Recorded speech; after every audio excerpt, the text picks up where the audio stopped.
Israel Hamas जंग का 7वां दिन आज। अब तक दोनों तरफ से 2700 लोगों ने जान गंवाई। इजरायली सेना के मुताबिक हमास के हमले में 1300 इजरायलियों की मौत, मरने वालों में 247 सैनिक भी शामिल। फिलिस्तीन के हेल्थ मिनिस्टर के मुताबिक इजरायली हमले में अब तक 1417 लोगों ने जान गंवाई, 6268 से ज्यादा लोग घायल। इजराइल के टेल अवीव से भारतीयों को लेकर पहली फ्लाइट दिल्ली पहुंची। ऑपरेशन अजय के तहत 212 यात्रियों को लाया गया Bharat.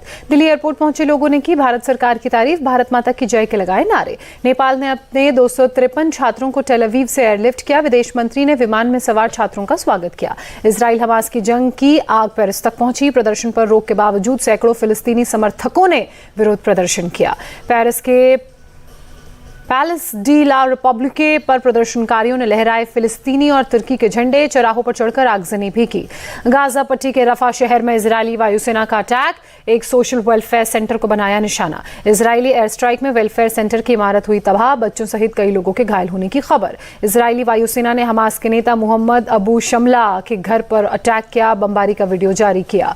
All India Muslim personal law board के फिलिस्तीन के समर्थन में जुमे की नमाज की अपील, कहा फिलिस्तीन के हक के लिए की जाएगी दुआ। मुंबई की रजा अकेडमी ने भी फिलिस्तीन के समर्थन में नमाज की अपील की, कहा महाराष्ट्र के 2000 मस्जिदों में फिलिस्तीनियों के लिए मांगी जाएगी दुआ। मुख्यमंत्री योगी आदित्यनाथ का आदेश, इजराइल फिलिस्तीन मामले में बयान से उन्माद फैलाने वालों के खिलाफ हो कठोर कार्रवाई।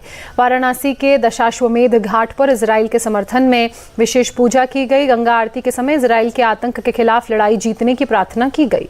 दिल्ली के द्वारका में बने यशोभूमि में P20 सम्मेलन का आयोजन, 14 अक्टूबर तक होंगे कई अहम मुद्दों पर बैठकें और चर्चा। कनाडा के साथ राजनयिक विवाद पर भारत की दो टूक, बराबर संख्या में राजनयिकों की उपस्थिति के लिए हम प्रतिबद्ध। राष्ट्रीय मानवाधिकार आयोग ने नई दिल्ली में अपना 30वां स्थापना दिवस मनाया। इस मौके पर पूर्व राष्ट्रपति रामनाथ कोविंद भी शामिल हुए। पूर्व राष्ट्रपति रामनाथ कोविंद ने लोगों के जीवन में मानवाधिकारों के महत्व के बारे में बताया, कहा मानवाधिकार भारत के लोकाचार का हमेशा से हिस्सा रहे हैं। दिल्ली के भारत मंडपम में सहकार से समृद्धि कार्यक्रम का आयोजन, गृहमंत्री अमित शाह कार्यक्रम में शामिल हुए। कांग्रेस केंद्रीय चुनाव समिति ने छत्तीसगढ़ की 48 सीटों पर मुहर लगाई। 42 सीटों पर उम्मीदवारों के नामों का फैसला पार्टी अध्यक्ष पर छोड़ा गया। सूत्रों के मुताबिक सीएम सहित कैबिनेट के सभी मंत्री और विधानसभा स्पीकर के नामों पर मुहर लगी। पितृपक्ष के बाद होगा नामों का ऐलान। दिल्ली में कांग्रेस सीईसी की बैठक के बाद छत्तीसगढ़ के डेप्यूटी सीएम टीएस सिंहदेव का बयान, कहा 90 सीटों पर चर्चा हुई है, जल्द फाइनल स्थिति सामने आएगी। सूत्रों के मुताबिक कांग्रेस चुनाव समिति ने मिजोरम के सभी उम्मीदवारों के नामों पर मुहर लगा दी है, जल्द होगा ऐलान। छत्तीसगढ़ विधानसभा चुनाव के लिए आम आदमी पार्टी ने तीसरी लिस्ट जारी की, 11 उम्मीदवारों के नामों का ऐलान किया। राजस्थान पर 17 अक्टूबर को होगी कांग्रेस सीईसी की बैठक, उम्मीदवारों के नामों पर बैठक में होगी चर्चा। 18 अक्टूबर को हैदराबाद में कांग्रेस की एकता बस यात्रा में शामिल होंगे राहुल गांधी।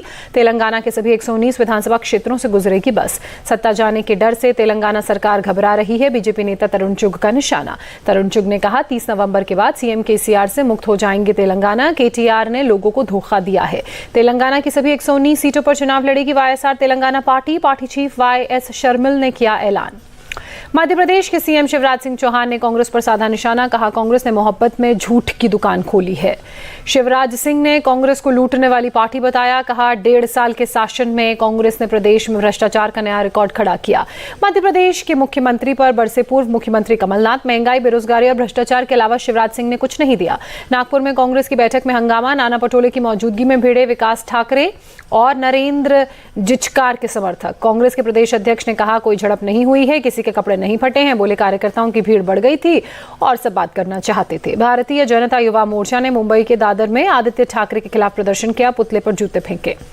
बीजेपी युवा मोर्चा का आरोप, आदित्य ठाकरे ने छत्रपति शिवाजी महाराज के बाघ नखों पर सवाल उठाए, नकली बाघ नख कहकर अपमान किया।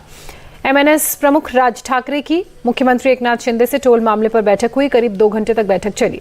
बैठक में कोई हल नहीं निकला। राज ठाकरे ने कहा टोल मामले में आम जनता को राहत देने के लिए मुख्यमंत्री सकारात्मक है। यूपी के सीएम योगी आदित्यनाथ ने कानून व्यवस्था को लेकर समीक्षा बैठक की। सीएम योगी वीडियो कॉन्फ्रेंसिंग के जरिए मीटिंग का हिस्सा बने।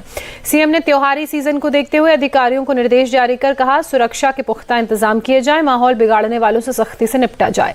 मुख्यमंत्री योगी का प्रदेश की जनता से आह्वान, मनाएं प्लास्टिक फ्री त्योहार। अयोध्या के धनीपुर गांव में प्रस्तावित मस्जिद के फर्स्ट लुक का अनावरण। इस मस्जिद में बाबर का निशान नहीं होगा। मशहूर आर्किटेक्ट इमरान शेख ने मस्जिद का डिजाइन बनाया। 9000 लोग एक साथ इसके अंदर पढ़ सकते हैं नमाज। बीजेपी ने लखनऊ में सूफी समाज के साथ संवाद किया। यूपी बीजेपी अल्पसंख्यक मोर्चे के कार्यक्रम में 60 जिलों में सूफी समाज के लोग शामिल हुए। सूफी संवाद महाअभियान बैठक में आए सूफी समाज के लोगों को बताया गया, बीजेपी किसी के विरोध में नहीं है, सबका साथ, सबके विकास के मुद्दे पर काम जारी।